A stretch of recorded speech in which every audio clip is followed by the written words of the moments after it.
कन्हैया जी नमस्कार।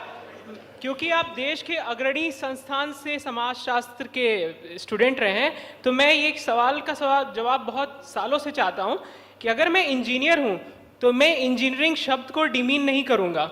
मीन्स अगर मैं इंजीनियर हूँ तो मैं नहीं कहूँगा कि यार ऐसा काम नहीं करूँगा कि इंजीनियरिंग शब्द डिमीन हो जाए। लेकिन आज के समय में जो राजनेता है वो राजनीति के शब्द को ही डिमीन क्यों कर दे रहे हैं और पॉलिटिक्स को ही एज अ सटायर, पॉलिटिक्स शब्द को ही एज अ सटायर क्यों यूज किया जा रहा है। लेकिन अगर आपने समाजशास्त्र पढ़ा होगा, पॉलिटिक्स पढ़ी होगी, तो आपको पता होगा politics is a very positive word. हमारे समाज में पॉलिटिक्स वर्ड को इतना नेगेटिव क्यों लिया जा रहा है और हमारे देश की जो आने वाली जनरेशन है वो पॉलिटिक्स से इतना भाग रही है और आने वाले समय में इतना भागेगी। क्वेश्चन मैम यही क्वेश्चन है, बोले पूरा करने दीजिए। आने वाले समय में इतना पॉलिटिक्स से भागेगी कि वो पॉलिटिक्स की तरफ देखना भी नहीं चाहेगी और फिर ऐसे ही लोग पॉलिटिक्स में आएंगे जिसके लिए आपको भाषण देना पड़ेगा। तो आप बताइए कि पॉलिटिक्स शब्द का सही अर्थ क्या है जनता को, और पॉलिटिक्स शब्द को डिमीन करना क्यों बंद करें। नहीं तो पॉलिटिक्स वर्ड चेंज करके दूसरा वर्ड ले आई ना। अगर धर्म खराब हो जाएगा तो धर्म की अभिव्यक्ति को हम अधर्म से नहीं कर देंगे। लोग जाने लगे हैं मुझे जवाब दे देने। आपका जो सवाल है वो सवाल पे एक बात आप समझ लीजिए, जब चुनाव आयोग कहती है कि मतदान हमारा अधिकार है और हमको वोट करना चाहिए, और वोट करने के लिए प्रमोशन में वो करोड़ों रुपया खर्च करती है, तो वो एक तरफ से आमंत्रित कर रही है कि जनता अपना राजनीति चुने। लेकिन दूसरी तरफ आप ये देखेंगे कि राजनीति को हमेशा बहुत नेगेटिवली पेश किया जाता है। ये इसलिए पेश किया जाता है कि इस देश में सबका बेटा जो है या बेटी जो है वो अपने माँ बाप का प्रोफेशन अपनाना चाहता है, सिर्फ और सिर्फ किसान और मजदूर को छोड़ करके। बिजनेसमैन के बच्चे जो हैं वो बिजनेसमैन बनना चाहते हैं, डीएम साहब का बेटा डीएम बनना चाहता है, नेताजी का बेटा मुख्यमंत्री बनना चाहता है, लेकिन किसान और मजदूर का बच्चा जो है वो किसान और मजदूर नहीं बनना चाहता है। और उसकी संख्या जो है इस देश में 80% है।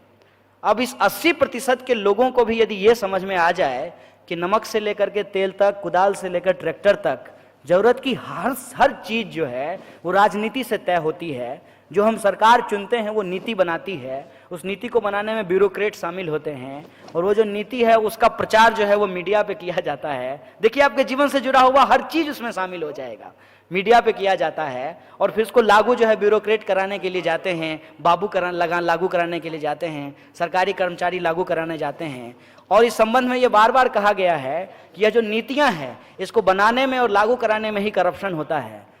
तो मैं ये कहना चाहता हूं कि ये जो सिस्टम है ना, इस सिस्टम में जिसके कंधे पे समाज का बुनियाद टिका हुआ है, उस तबके के लोग राजनीतिक ना हो जाएं, और राजनीति से जब हर चीज डिसाइड हो रहा है तो वो अपनी राजनीति ना डिसाइड करने लगे।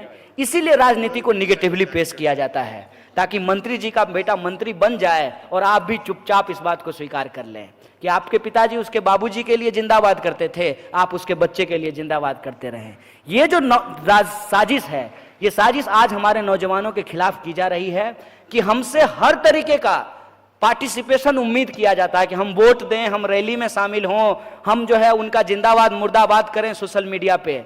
लेकिन जब हम राजनीति करने के लिए आगे बढ़ जाते हैं तो हमको डिस्करेज किया जाता है। द लास्ट एग्जाम्पल, आप यहाँ यूनाइटेड आंध्र प्रदेश के एक नेता हुआ करते थे, मरे नहीं है, जिंदा ही हैं, वेंकैया नायडू, देश के उपराष्ट्रपति हैं। मैं अगर ठीक बोल रहा हूं तो उपराष्ट्रपति ही है ना। तो ये जो है, अब ऐसे ऐसे लोग को क्या बताएं, मतलब उपराष्ट्रपति हैं वो, ठीक है। वो जो है आंध्र प्रदेश में स्टूडेंट पॉलिटिक्स किया करते थे, और जब जेएनयू का मामला आया तो उन्होंने कहा कि स्टूडेंट्स को पॉलिटिक्स नहीं करना चाहिए। खुद स्टूडेंट पॉलिटिक्स करके आज उपराष्ट्रपति बन गए हैं और हमको कह रहे हैं कि स्टूडेंट को पॉलिटिक्स नहीं करना चाहिए। इसका सिंपल रास्ता यही है कि हम आपका वोट लेकर के नेता बनना चाहते हैं, लेकिन आप अपना वोट किसको दें आप ये नहीं सोचें, इसीलिए राजनीति को निगेटिवली प्रस्तुत किया जाता है। लेकिन इस संबंध में मैं आपको एक बात बता दूं कि कहते हैं ना कि किसी भी चीज को आप जितना रोकने का प्रयास करते हैं तो वो चीज उतना ही ऊपर उठता है, वो उतना ही आगे बढ़ता है। आज के वक्त में आज का यूथ जितना पॉलिटिकली कॉन्शियस हुआ है, इतिहास में उतना ज़्यादा कभी नहीं हुआ था। इस बात के लिए मैं नौजवानों को बधाई देना चाहता हूँ।